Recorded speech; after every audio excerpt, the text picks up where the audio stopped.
¿Qué tal? Muy buenas noches, yo soy Genaro Lozano y esto es Punto y Contrapunto de martes. La Suprema Corte de Justicia de la Nación se pronunció hoy en contra de la criminalización de las mujeres por decidir sobre su cuerpo. Esto por un caso que llegó a la Suprema Corte del Estado de Coahuila, día histórico para el derecho a decidir de las personas gestantes y de las mujeres aquí en nuestro país.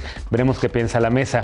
Además, no hay plazo que no se cumpla. Hoy se presentó el segundo informe del colapso en la línea 12, segundo reporte técnico, una nueva entrega de este comité especializado. Vamos a ver qué piensa la mesa y también, sobre todo, cuáles son las implicaciones políticas de ello. Y por su lado, el PRI dice que no descarta revivir una alianza con Morena legislativa. Lo hemos estado discutiendo también en esta mesa. ¿Cómo podrá Morena armar las mayorías que perdió en las elecciones? El PRI es fundamental para ello. Vamos a ver también qué piensa la mesa respecto a este tema. Quédate con nosotros. Este es Punto y Contrapunto y ya empezamos.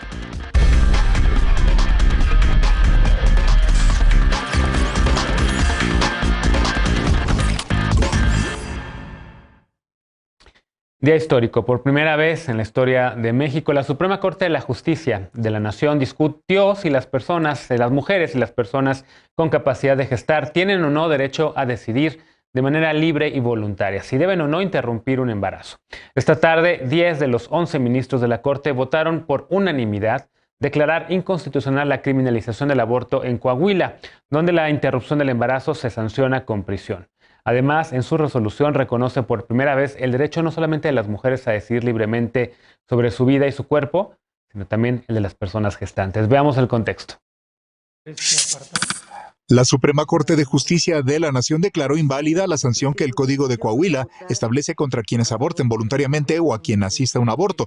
Por unanimidad, las y los ministros señalaron que no se debe criminalizar la interrupción del embarazo. El ministro Aguilar aclaró al inicio de su exposición que la discusión no estaba centrada en el derecho al aborto, sino en el derecho humano de las personas con capacidad de gestar a decidir libremente sobre su propia vida y sobre su cuerpo. El proyecto presentado por el ministro Aguilar reconoce en la mujer y en las personas gestantes como las únicas titulares de su plan de vida a partir de su individualidad e identidad propia. El ministro Aguilar pidió al resto de los integrantes del Pleno defender los derechos de la mujer y de las personas con capacidad de gestar para tomar la decisión sobre su vida, su cuerpo y su libre elección a ser o no ser madre sin que pese sobre ella una sanción penal. 10 de 11 ministros que integran el Pleno se pronunciaron por declarar inconstitucional la criminalización del aborto en el estado de Coahuila. La acción de inconstitucionalidad discutida fue promovida por la entonces Procuraduría General de la República para demandar la invalidez de diversas disposiciones del Código Penal de Coahuila, publicado en octubre de 2017. El Código Penal de Coahuila sanciona la muerte al producto de la concepción en cualquier momento del embarazo, con penas de 1 a 3 años de prisión a las personas gestantes que voluntariamente interrumpieran un embarazo o a quienes le aplicaran un aborto previo consentimiento. Punto y contrapunto. Día histórico para el país. Empezamos discutiendo este tema con Estefanía Veloz, abogada y feminista, como cada martes y jueves. Querida Estefanía, ¿cómo estás? ¿Cómo están? Pues muy feliz. Buenas noches, compañeras, compañeros y compañeres. Bienvenida.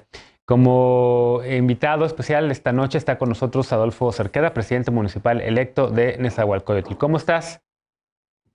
Hola, ¿qué tal? Todas, todes. Bienvenido. Saludo también con gusto a Aurora Espina, ya la conoces, amiga de este espacio, investigadora y militante del Partido Acción Nacional. ¿Cómo estás, Aurora? Muy bien, Genaro, y un gusto estar por aquí en la mesa con ustedes. Bienvenida. Y hoy saludo a Lorenzo Rivera, él es presidente municipal electo de Chignahuapan, Puebla, por el Partido Revolucionario Institucional. ¿Cómo estás? Hola, Genaro. Buenas noches. Muy bien. Un saludo a todos. Bienvenido. Pues ahora sí que esta noche tenemos dos presidentes municipales, pero déjame empezar primero con Estefanía Veloz, porque evidentemente este es un tema que está en tu corazón, es un tema que has defendido durante muchos años. Yo me he aliado también a muchas mujeres como tú empujan este tema también desde hace ya 15 años. Pero dime, ¿cómo ves este tema histórico para el país? ¿Qué significa? ¿Cuáles son las repercusiones? Bueno, tú estás en GIRE, que en realidad es la organización a la que le debemos esta acción de inconstitucionalidad, y creo que hoy se puede decir que es de las organizaciones que más litigio estratégico ha hecho, por la que se logró esto y que hoy estamos celebrando. Efectivamente estoy muy feliz, estoy muy contenta, lloré junto con todas mis compañeras, ha sido un día muy interesante porque creo que vale la pena recordar el proceso y por qué estamos hoy hablando de una acción de inconstitucionalidad y no de una iniciativa que se dio en el Congreso. Entonces, GIRE, esta organización de muchas mujeres y personas muy chidas que están encaminadas a la despenalización del aborto, entre defender los derechos de las mujeres, en el 2017 metió una acción de inconstitucionalidad que hasta hoy se discutió en la Corte por los artículos 195 y 196 del Código Penal de Coahuila, lo que quiere decir que se refiere a los artículos que penalizaban el aborto, como bien decía en el contexto. Ahora, se habla mucho de la acción de inconstitucionalidad, pero ¿qué es? Y al final es como un mecanismo de control que tiene un alcance mucho más amplio jurídicamente, que puede sentar precedentes y que además se puede aplicar para otros estados. Entonces nosotros y nosotras estábamos diciendo, ¿qué es lo que se va a discutir desde ayer que se empezó a discutir en la Corte, en la Suprema Corte de Justicia? Era si efectivamente es inconstitucional que se penalice el aborto en el Código Penal de Coahuila, como es, o sea, como está también estipulado en muchos otros códigos penales, igualito que está como en el de Coahuila, está en otros. Y si la Suprema Corte de Justicia decidía que era inconstitucional porque atentaba contra los derechos de las mujeres, el derecho a decidir, el derecho a la autonomía, el derecho a decidir cuántos hijos e hijas querían tener, y entonces eso podría abrir una puerta para una ruta nueva para la despenalización del aborto en todo el país. A partir de esta discusión que se aprobó con la votación muy afortunada y con las intervenciones maravillosas históricas de 10 ministros y ministras, abre una ruta nueva para que podamos decir que a partir de los litigios que se hagan en otros estados, podemos llegar a que todos los estados tengan aborto legal, o por lo menos no se penalice, y que los jueces que estén en otros estados tengan que acatar este precedente de la Suprema Corte de Justicia. Entonces, hasta ahora nos quedamos con 3 rutas. Esta que se desbloqueó finalmente por parte de la Suprema Corte de Justicia, que hace mucho más fácil la ruta de meter una acción de inconstitucionalidad en todos los estados, hacer lo que se hizo exactamente hoy con el tema de Coahuila en el resto de los estados. La otra es esperar a que los congresos locales legislen al respecto, como se ha hecho en otros estados, o que a nivel Código Penal Federal se decida en el Congreso con las diputadas y los diputados federales que pues se pueda despenalizar el aborto. Lo cierto es que hoy sí. no se trata de que podamos salir a abortar y que ya podemos ir a un hospital y nos tengan que atender, no, pero lo que sí pasa, y tú lo sabes muy bien con el tema del matrimonio igualitario, es una ruta que hace mucho más fácil llegar a la despenalización del aborto y que por lo tanto se puedan no investigar a las mujeres que deciden abortar o que deciden sobre su propio cuerpo, y que también tendrá que tener muchas implicaciones en las mujeres que están en la cárcel hoy por haber abortado. De acuerdo. Y además también con el nuevo sistema de precedentes se establece ya como criterio obligatorio lo que ocurre, la decisión de la Corte de hoy para todas las juezas y jueces del país. ¿Cómo lo ves, Aurora? Es un tema al que Acción Nacional se ha opuesto, digamos, el tema por el derecho a la vida del no nato o neonato, no nato más bien como lo dicen, el derecho a las dos vidas, como dice la María Celeste. ¿Tú dónde te encuentras posicionada y qué opinas de lo que ocurrió en la Corte? Pues yo me encuentro posicionada en la misma postura y en el mismo sentido que Acción Nacional, y en este claro sentido la postura se mantiene igual en la defensa de la vida desde la concepción hasta la muerte natural. En este sentido, creemos que se debe defender la vida en todas las etapas y en todas las circunstancias, y por eso también defendemos la vida y la dignidad de las mujeres en etapa de gestación también. Entonces, lo que se ha hecho desde Acción Nacional en este sentido, pues ha sido presentar distintos tipos de iniciativas relacionadas con el tema de adopciones, o muy recientemente la ley DIF, que busca apoyar a mujeres embarazadas en condiciones de vulnerabilidad.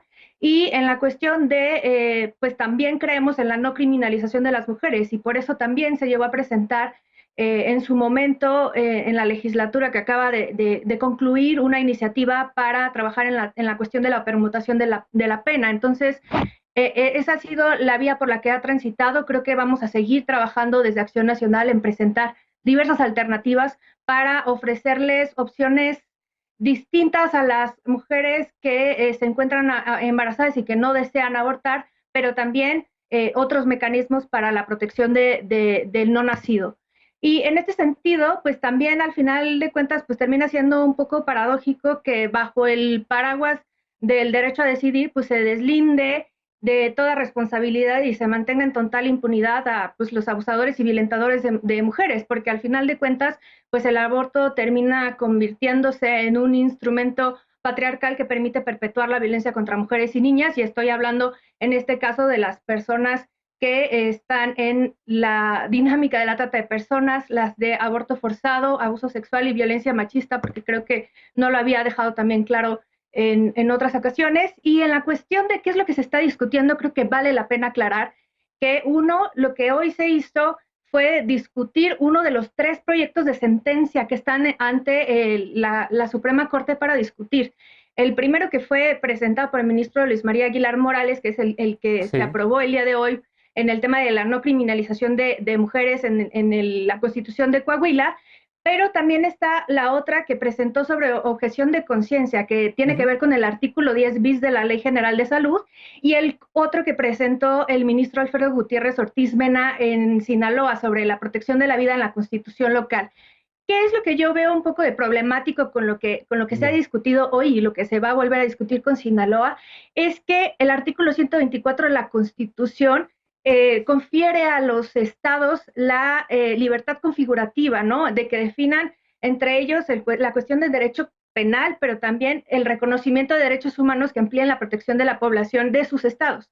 Al final de cuentas, estas determinaciones que se están haciendo desde la Suprema Corte de Justicia de la Nación afectan esa libertad de las entidades federativas y al federalismo mismo de determinar esa pues, libre posibilidad de los legisladores locales de definir qué es lo que se quiere para sus estados. Bien, a ver, Adolfo, hay también un caso o un lenguaje sin precedentes en la Suprema Corte. Se referían al derecho de las mujeres a decidir sobre su cuerpo y también de las personas gestantes. Sí, yo creo que, bueno, primero decir también que me uno a este grande histórico. La verdad es que, como bien lo decía Estefanía, hoy las mujeres pueden gozar de libre derecho sexual y de reproducción, y yo creo que eso es un tema que hay que destacar. Es importante decir que ha generado incluso debate este término persona con capacidad de gestar. Creo que más allá de poder generar debate al respecto de algunos términos o terminología jurídica, lo más importante hoy es que las mujeres pueden sentirse libres para decidir sobre su cuerpo. Creo que ha sido un poco triste encontrarnos de repente con varias opiniones, inclusive en redes sociales, ¿no? Por ahí veía a una persona, Ernesto D'Alessio, para ser específico, que decía, bueno, entonces si la Suprema Corte de Justicia está a favor, entonces también está a favor de que los hombres no se hagan cargo de sus hijos. Entonces yo creo que caer ya en este tipo de momentos cae en la irresponsabilidad de lo que implica el nivel de conciencia de que una mujer al final decida. Creo que hoy podemos nosotros incluso determinar que si una mujer decide, ya sea sola o en pareja, tener o no un bebé, creo que también está esta posibilidad de erradicar el que haya una gran cantidad de niños que crezcan sin la posibilidad de poder tener una familia que incluso les proteja. Hoy también con esta ley que existe para las niñas, niños, jóvenes y adolescentes en nuestro país. Creo que hoy el propósito fundamental sería dar un seguimiento con los diferentes estados de la República. Ya bien comentaban, ahí está también el otro fallo que se emitió por parte de la Suprema Corte en relación al matrimonio igualitario y que no se ha generado o no se ha ejecutado en diferentes estados de la República. Entonces creo que ahora el siguiente momento es también estar identificando que en los diferentes estados de nuestro país se pueda llevar a cabo esta despenalización. Y por supuesto, creo que también habría que identificar este seguimiento con respecto a todas las mujeres que se encuentran presas por haber determinado en algún momento de su vida no generar la maternidad, que creo que al final todos los seres humanos somos responsables de nuestras propias acciones y nosotros no somos nadie para determinar o juzgar qué es lo que alguna persona determina sobre su cuerpo, determina sobre sus acciones. Creo que todos estamos en esta posibilidad, a estas alturas de la vanguardia del siglo XXI, de decir y decidir sobre lo que hagamos con nuestra vida sexual y reproductiva. Y en el caso de las mujeres, yo sí creo que es un día histórico, porque sí es importante decir que nuestro país había permanecido ajeno a esta dinámica social por la defensa de los derechos de las mujeres. Creo que hoy la igualdad y el reconocimiento también tiene que ver con poder determinar que las mujeres hoy tienen un nuevo valor al sentirse libres, no sentirse etiquetadas, no sentirse enjuiciadas por el hecho simple de no decidir ser madres. De acuerdo, y creo que desde el 74 no se había pronunciado la Suprema Corte de Justicia sobre este tema. Se había pronunciado en el 74 por el libre espaciamiento de los hijos, la decisión de tener hijos en un momento cuando las familias en este caso lo decidieran, y ahora ya lo hace con respecto. No estoy tan seguro si realmente sobre el derecho a decidir, sino más bien sobre el derecho de las mujeres a no ser metidas a la cárcel, a no ser encarceladas por el derecho a decidir, que creo que también hay ahí un matiz, digamos, a considerar. Finalmente, Lorenzo, y luego te doy la palabra a ti, Aurora, que levantaste la mano. Pero Lorenzo, perdimos a Lorenzo justo cuando le estaba pasando la voz. Bueno, escuchemos mientras, Aurora, habías levantado la mano. Ahorita vamos con Lorenzo también con la opinión de nuestro colega de esta noche del Partido Revolucionario Institucional. Adelante, Aurora.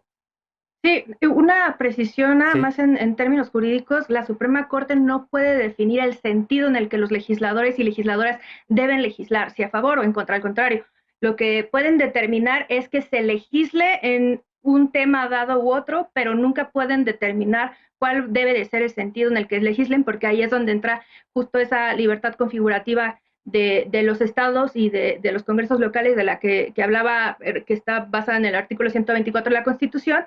Y por último, nada más cerrar con el tema de que pues no existe ni derecho ni autonomía que puede estar por encima de otra persona, y creo que eso es algo también que debe de quedar claro y que hace falta también tenerlo dentro del debate.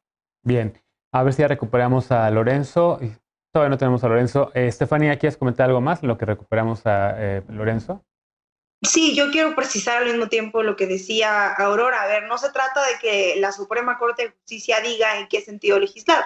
Lo que está diciendo, y creo que es lo que nos convoca y lo que estamos platicando en este momento, es que no puede existir ninguna normativa en cualquier entidad que vaya en contra de la Constitución y o de los tratados internacionales. Y hoy penalizar el aborto es algo que va en contra de la Constitución. Así que ya no se puede hacer lo que estaban pretendiendo en los congresos locales, los grupos conservadores, que era principalmente meter este candado de proteger la vida desde la Constitución en la Constitución, o querer aumentar las penas por la interrupción del embarazo, o querer ir haciendo otras cosas que al final terminan penalizando de la misma manera, que son eufemismos, como lo que decía Aurora hace un rato, la permutación de la pena, que sí estén en la cárcel, pero bueno, no tanto y que no les vaya tan mal. Y eso es algo que pasa mucho con los grupos conservadores que llegan a legislar y hacen este tipo de legislaciones nuevas. Ahora, nada que tenga o que se le parezca a la legalización del aborto se puede permitir, porque va a ser inconstitucional, y ese es el tope máximo que puede existir, y para mí es maravilloso. Bien. Finalmente, Lorenzo. Los tratados internacionales está arriba de la Constitución, perdón, nada más. Lorenzo, pues, finalmente. Están las dos cosas, y o pues, tratados. Déjame escuchar a Lorenzo, porque si no nos va a dar tiempo de escucharlo. Creo que la Suprema Corte había tenido dos criterios distintos. En algún momento había dicho que la Constitución estaba por encima de los tratados, pero creo que el último criterio, la última revisión, dijo que los tratados internacionales están por encima de la Constitución, ¿no? Habría que revisar, pero sí ha tenido dos opiniones, ¿no? Y finalmente, Lorenzo, sobre el tema de lo que se decidió hoy en la Corte, pues prácticamente Coahuila había sido un estado gobernado por el PRI durante décadas. Los Moreira ahí, sobre todo, habían avanzado algunos temas progresistas, no aborto. El caso llega a la Suprema Corte porque en Coahuila seguía existiendo la criminalización de las mujeres por el derecho a decidir sobre sus cuerpos. ¿Cómo ves este tema? El PRI y el PAN, por cierto, son colegas en haber sacado adelante enmiendas constitucionales para proteger la vida desde la concepción y criminalizar a las mujeres en, me parece, 16 estados desde el 2006 en adelante. El PRI ha defendido históricamente las causas de la sociedad, los derechos de la mujer, y estoy convencido de que esta postura de la Suprema Corte de no criminalizar la libertad de la mujer pues es un avance. Por supuesto que deben de existir políticas públicas que acompañen a la educación sexual en los jóvenes, y esto no es un cheque en blanco, es una herramienta que permita a las mujeres decidir libremente sobre su cuerpo. Y me quedo con las palabras del magistrado ponente, que la maternidad debe ser una elección y no debe ser un destino, pero bueno, siempre el PRI será respetuoso de la ley, y bueno, pues estaremos pues impulsando siempre las causas de la sociedad. Bien. Bueno, déjame hacer una pausa. Regresamos para el segundo bloque de la noche. Soldaduras mal aplicadas, materiales que no cumplían las normas, zonas fracturadas y vigas pandeadas destacan en el peritaje ofrecido hoy con respecto a la línea 12. Regresamos con este tema punto y contrapunto, no te vayas.